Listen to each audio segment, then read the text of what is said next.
and their topic. But before I introduce them, here are some reminders from your EICC chair. Take it away, Yvette. Hi everyone, my name is Yvette, pronoun she, her, hers. Just a reminder, as I've been doing, if you guys have been joining in our speaker series, there are open positions in the Education Interclub Council for the next academic year. There are 5 positions available: chair, vice chair, director of event planning, director of administration, and director of public relations. All positions come with a stipend from ASI, so a Student Leadership Award. I am putting the link in the chat where it has the descriptions of all the positions. Thank you. Hopefully you guys apply, and on to you, Alvin. Sounds good. Thank you, Yvette. So today, I have the pleasure of introducing Jimmy, who will share a little bit about himself and about today's topic of discussion. I do want to quickly go over some ground rules. Please be sure to mute your microphones. When unmute, be mindful of background noise and limit any distractions if possible. With that, the floor is yours, Jimmy. Thanks, Albin, and the rest of the EICC Council for having me here today. I will be presenting on fostering community in a virtual world. So let me share real quick.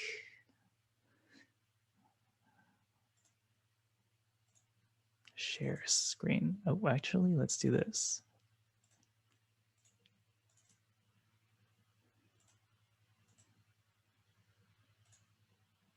All right, can y'all see this?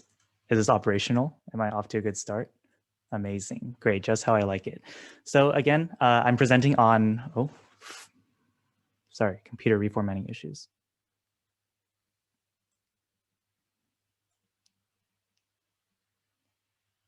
Okay, we can still see this, right? All right, okay, hopefully nothing bad happens after this. So my name is Jimmy Nguyen. I use he, him, his pronouns. I'm a graduate student in the MSHE program at Cal State Fullerton. And today I'll be presenting on fostering community in a virtual world. So the first thing I want to do is I'm going to make you all do things. I'm sorry, I know it's 6 p.m. on a Thursday, but we're gonna interact a little bit here. So what I'd like us to do is go to www.menti.com. And then once you get there, I'll ask you for a code.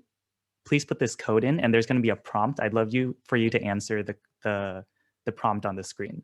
And it's all anonymous, and I think you can answer up to 3 times. So please go at it as much as you want. And then I'll kind of go to Menti here so we can see what's going on.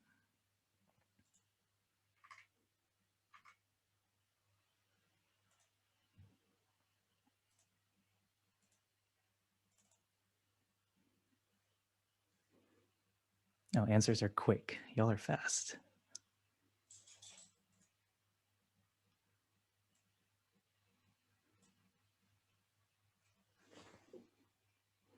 Okay, so the prompt is what comes to mind when you think of the word community, right? So it could be a word, a sentence, phrase, a paragraph, whatever you want, right? And then I'll kind of read them out loud as they come in. And because this is in word cloud format, the larger the word is, that means the more people wrote that word. So right now, love and support are the biggest ones. Then I see, shifting fast, friends, family behind blood, family, people, caring, culture, relationship, sharing resources, inclusivity, network, group, home, safety, solidarity, culture, warmth. Oh, I'm losing track. Sharing resources, I think I said that one. Food, yes, I agree with that one. Food, caring, friendship, people, network. So yeah, this is all really great. I know it's hard to ask people to participate, especially during like a program workshop like this, but I appreciate all of the engagement you all are giving me. I really do. So when we're thinking of community, right, we're not really thinking of a physical community, right? So think of the word like I live in a community, right? So we're thinking of like a group of places, a group of people physically. But what I'm presenting on today is more so the other definition of community. So let me share another screen, go back to the PowerPoint here.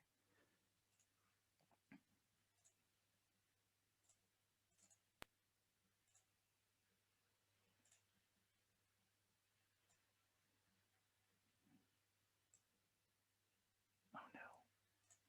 All right, one sec, sorry.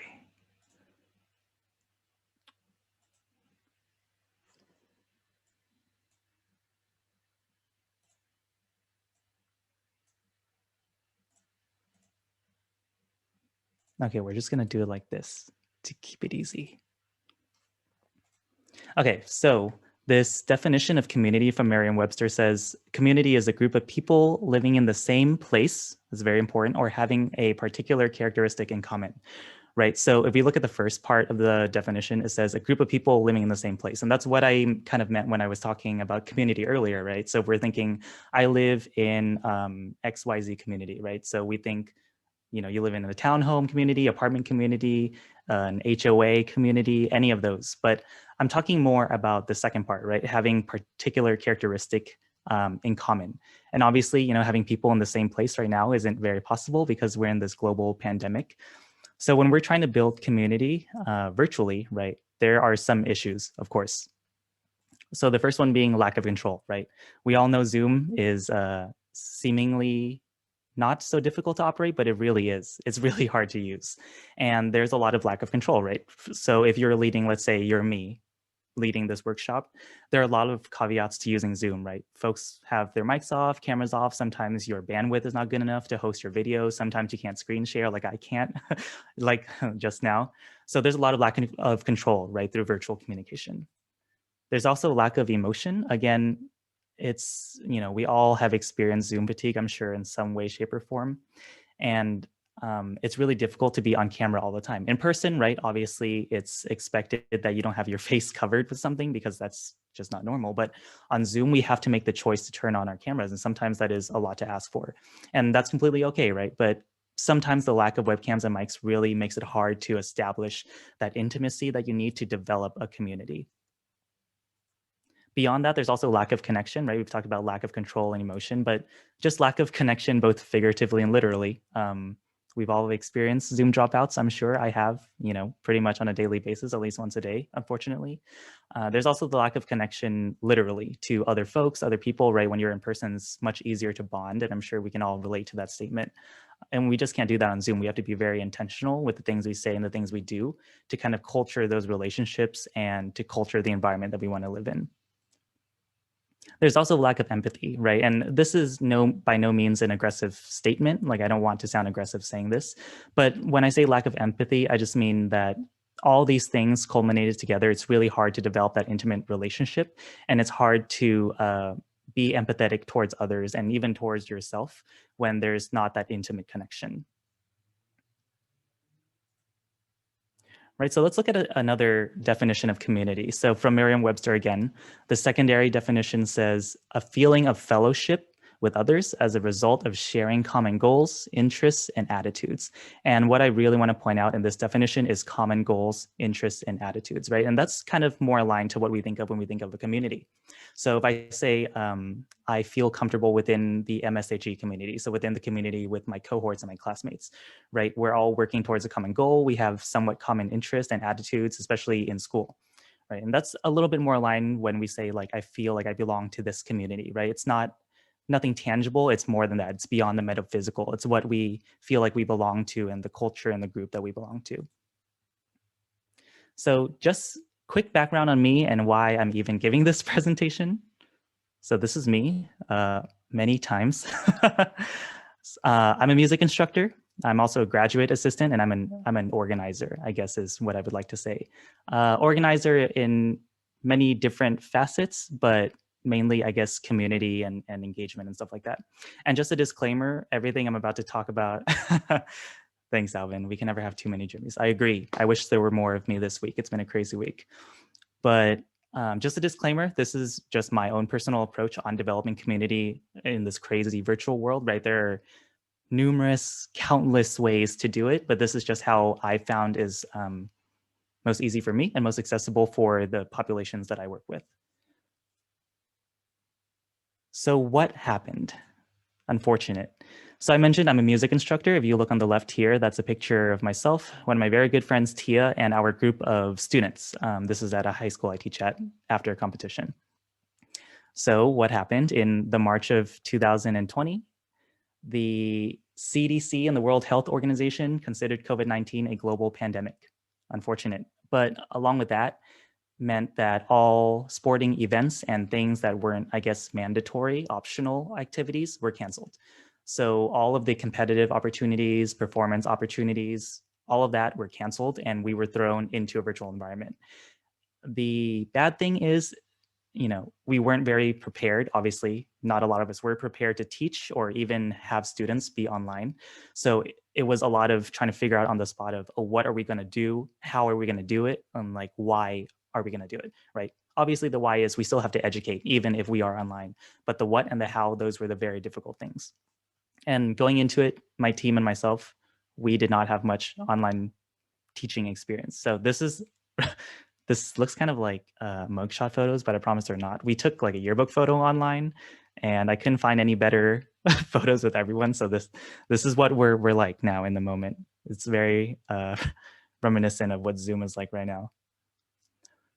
So if we think back to the definition of community and having common goals, interests, and attitudes, so when we think about that, my mind got to thinking, what do my students have in common, right?